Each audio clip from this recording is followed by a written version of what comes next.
بریم سراغ اولین داستانمون با عنوان مرگ سیاه.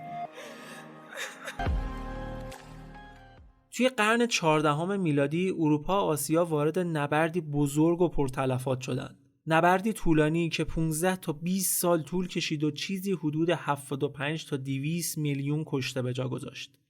برخلاف چیزی که فکر میکنید این دشمن قدرتمند نه ارتش نظامی قدرتمندی بود، نه مغول‌ها بودن و نه بربرها. اون یه باکتری بود. باکتری به اسم yersinia pestis که باعث بیماری به اسم طاعون میشد. این همهگیری دومین همهگیری دنیا و البته اولین همهگیری اروپا بود که تبدیل به بزرگترین پاندمی ثبت شده در تاریخ هم شد که به مرگ سیاه معروف بود. تا اون قبلا هم باعث مرگ و میر شده و همهگیریایی رو به وجود آورده بود، ولی این سری قضیه فرق میکرد. این سری آدما مثل برگ خزون از بین میرفتن. طاعون، مرگ سیاه، مرگ بزرگ، آفت بزرگ، اینا اسمایی بود که روی این بیماری گذاشته بودن. حسابی هم غیبت داره این طاعون. تخمین زده میشه که حدود 3000 سال قبل از میلاد هم کسایی بودن که از طاعون مرده باشن. اولین بار جالینوس بود که توی نوشته‌هاش از فراگیر شدن طاعون در شهر روم نوشت. سال 66 میلادی بود که شهر روم دچار طاعون شد و بیشتر مردم شهر جونشون از دست دادن. در یونان هم توسیدیدوس که تاریخ نگار بود از یه بیماری فراگیر و واگیردار اسم می‌برد که همزمان بود با جنگ‌های اسپارت و آتن که حدود 400 سال قبل از میلاد بوده. رومیان طاعون رو انتقام یکی از خدایانشون به اسم آپولون می‌دونستن، به خاطر دزدیایی که از نیایشگاه‌های آپولو شده بود. خود یونانی‌ها هم این بیماری رو خشم خدایان می‌دونستن و براش حتی انسان‌ها رو قربانی می‌کردن. از اینا که بگذریم، خود طاعون شکل مختلفی داشت. جوری نبود که علائمش برای همه یه شکل باشه. طاعونی که در قرن 14 شیوع پیدا کرد دو نوع بود. دو نوع عمده داشت حداقل. شکل اولش اینجوری بود که آلودگی وارد جریان خون میشد و فرد مبتلا خونریزی داخلی میکرد، روی پوستش هم یه تاولای چرکی بزرگی میزد. به این نوع طاعون میگفتن طاعون خیارکی که اتفاقا شایع ترین نوعی هم بود که شیوع پیدا کرده بود. نوع دومش هم از طریق تنفس کردن وارد بدن میشد. تب و سرفه‌های شدید و عرق ریختن و تهوع هم کلاً تو هر دو نوع شایع بود. فقط کافی بود بدن فرد مبتلا لمس بشه تا مریضی مثل آب خوردن منتقل بشه. فرد مبتلا هم بین 3 تا 7 روز طول میکشید تا بمیره. البته کسایی هم بودن که 1-2 روزه از بین میرفتن. درصد مرگ و میر مبتلا هم بالا بود. تقریبا تا 75% کسایی که طاعون میگرفتن جونشون از دست میدادن. ولی تو اون شرایط اون دوره هنوز کسی نمیدونست میکروب چیه، ویروس چیه. هر بلایی که سرشون میومد رو سعی میکردن با عقاید و تفکرات اون دوره که قطعاً میدونید چقدر سطحی و ماورایی بوده به یه چیزی ربط بدن. بعد از شیوع مرگ سیاه توی قرن 14 بخش خیلی زیادی از مردم اون رو به میاسما ربط میدادن. حالا میاسما چی بود؟ یه عقیده باستانی بود که طبق اون بیماری‌های واگیردار وقتی گسترش پیدا میکنن که ذرات و بخار و تعفن از گور مرده هاشون بزنه بیرون و جریان باد این آلودگی رو توی شهرها و روستاها پخش کنه. به این اتفاق هوای شب هم میگفتن. میاسما خودش توی لغت به معنی آلودگیه که از زبان یونان باستان میاد. یه سری از مسلمان‌هایی که تا اون توی شهر و دیارشون شیوع پیدا کرده بود هم اعتقاد داشتن که این مریضی کفاره گناهانشونه که باعث میشه تمام گناهانی که کردن پاک بشه و به جاش برن بهشت.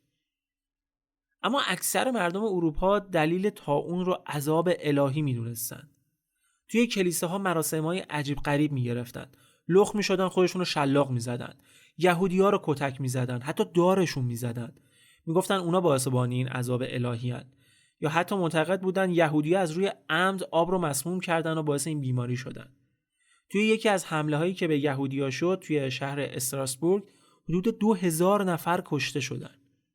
جالبه که همین رفتار رو با کولی‌ها و جزامی‌ها هم داشتن. مراسم برگزار می‌کردن که شیاطین و اجنه رو دور کنن. برای جلوگیری از ابتلا هم یه روپوشای بلند و دستکش می‌پوشیدن. یه جور ماسک هم داشتن که شبیه منقار کلاغی که توی کاور اپیزودم عکسشو گذاشتم. فکر می‌کردن که این ماسکا هم میتونه جلوی ورود هوای آلوده رو بگیره. بعد میومدن توی ماسک و مثلا کسایی که خیلی دیگه پیشرفته بودن میومدن توی ماسک رو با یه سری گیاهان دارویی پر می‌کردن که خاصیت تصفیه هوا به ماسک بدن مثلا. حتی شایعه شده بود که مصرف تنباکو از ابتلا به طاعون پیشگیری میکنه. پزشکان هنوز دلیل اصلی مریضی رو نمیدونستن. باور همه این بود که هوای آلوده و تنفس باعث مریضی میشه. راههای بیفایده‌ای هم برای مقابله با مریضی پیشنهاد میدادن.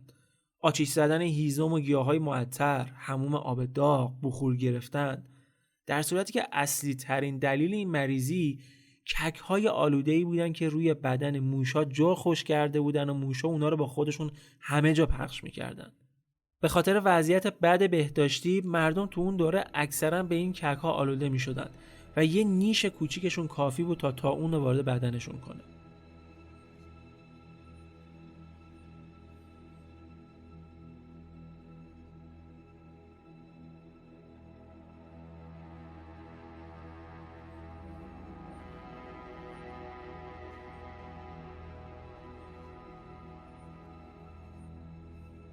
طاعون همه جا رو گرفته بود.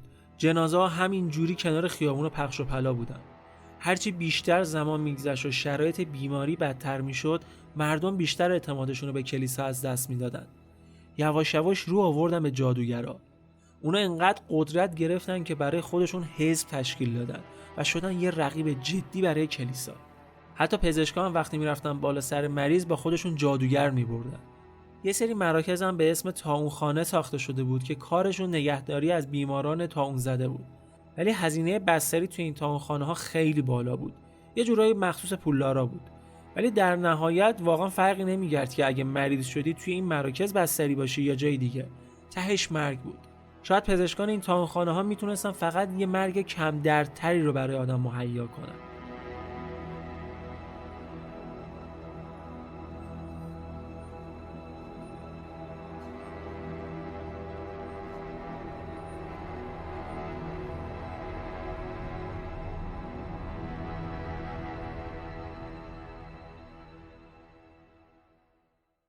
اما مرگ سیاه واقعا از کجا سر کلش پیدا شد؟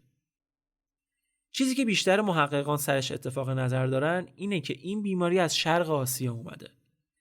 جنگ‌های چین و مغولستان یکی از اصلی ترین دلایل شیوع طاعون تو آسیا بود. این درگیری‌ها ارتشای درگیر رو مبتلا کرد و مبتلاها هم بعد از جنگ به شهرهاشون برمیگشتن و افراد بیشتری رو درگیر می‌کردن. یکی از جاهایی که بیشترین همه‌گیری رو داشت استان هوبئی در چین بود که باعث شد شهرهای اطرافش هم به سرعت اسیر طاعون بشن.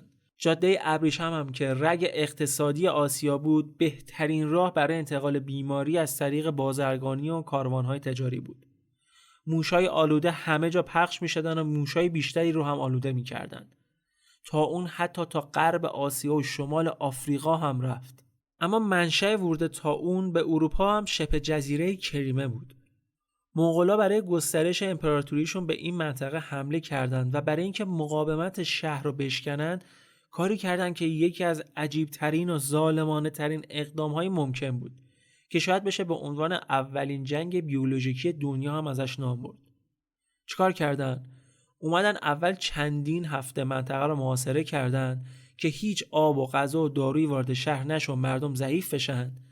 بعد اومدن اجساد آلوده به طاعون رو که اکثرشون فاسد هم شده بودن با منجنیق پرتاب کردن داخل شهر. اکثر مردم شهر مبتلا شدن و بازرگانان خارجی هم با فرارشون خیلی راحت مریضی رو به روسیه و ایتالیا و کشورهای دیگه بردن و شیوع مرگ سیاه رو تو اروپا استارت زدن. به 1 سال نکشید که مارسی و ونیز به زانو در اومدن. تا اون مسیرش رو به سمت شمال اروپا ادامه داد و مردم این بخش از قاره هم که به خاطر سرما و قحطی‌های طولانی مدت و جنگ‌های همیشگی ضعیف شده بودن از بین رفتن. تا اون وارد هر شهری که میشد حدود 6 تا 9 ماه طول میکشید تا اون شهر از پیک شیوع مرگ و میر بیاد بیرون و این مدت زمان کمی برای از بین رفتن کامل یک شهر نیست. تو همه‌گیری که توی لندن اتفاق افتاد حدود 50,000 نفر مردن. 50,000 نفر برای جمعیت لندن قرن 14 کم نیستا. همین آمار مرگ و میر بالا باعث میشد اوضاع هی بدتر هم بشه، چون اکثر مواقع جنازه ها کنار کوچه خیابون انقدر میموندن تا بگندن و خودشون میشدن منشأ عفونت و انتشار باکتری. قرنطینه کردن هم جالبه که بهتون بگم اولین بار توی این دوره بود که به وجود اومد. مسافرایی که از شهرهای طاعون زده می اومدن باید 30 تا 40 روز قرنطینه میموندن تا مشخص بشه که مریض نیستن. البته شهرهایی هم بودن که شانس باهاشون بود و درگیر بیماری نشدن، مثل میلان ایتالیا یا کل لهستان که اصلا بیماری نتونست اونجا شیوع پیدا کنه. اما در نهایت این همهگیری تا 60% جمعیت آسیا و اروپا رو از بین برد.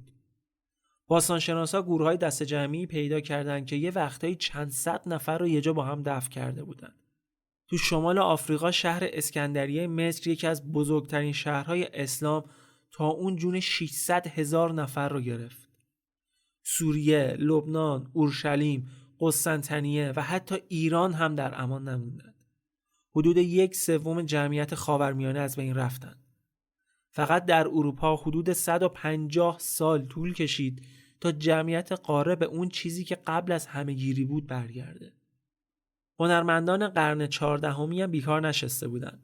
اونا برای بیان احساساتشون بیشتر به نقاشی و تابلو کشیدن رو آورده بودن. تو نقاشی‌ها و تابلوهایی که از اون دوره به جا مونده مردم عادی رو نشون میدن که دارن جنازه‌ها رو آتیش میزنن و ماسکای منقاردار زدن صورتشون. اما به هر حال این پاندمی کنار بحران‌های اقتصادی و اجتماعی و سیاسی که به خاطر کاهش شدید جمعیت به وجود آورد، یه تغییر اساسی هم ایجاد کرد. و اونم تغییر نگرش و دیدگاه مردم نسبت به خدا و دین و کلیسا بود.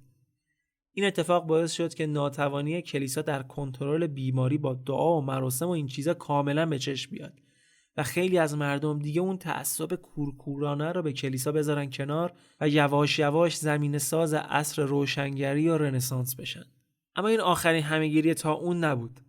تو قرن 19 هم دوباره طاعون شیوع پیدا کرد و باکتری که در این همه‌گیری مردم آلوده کرده بود همون گونه باکتری بود که در قرن 14 زمین و زمان رو به هم ریخته بود.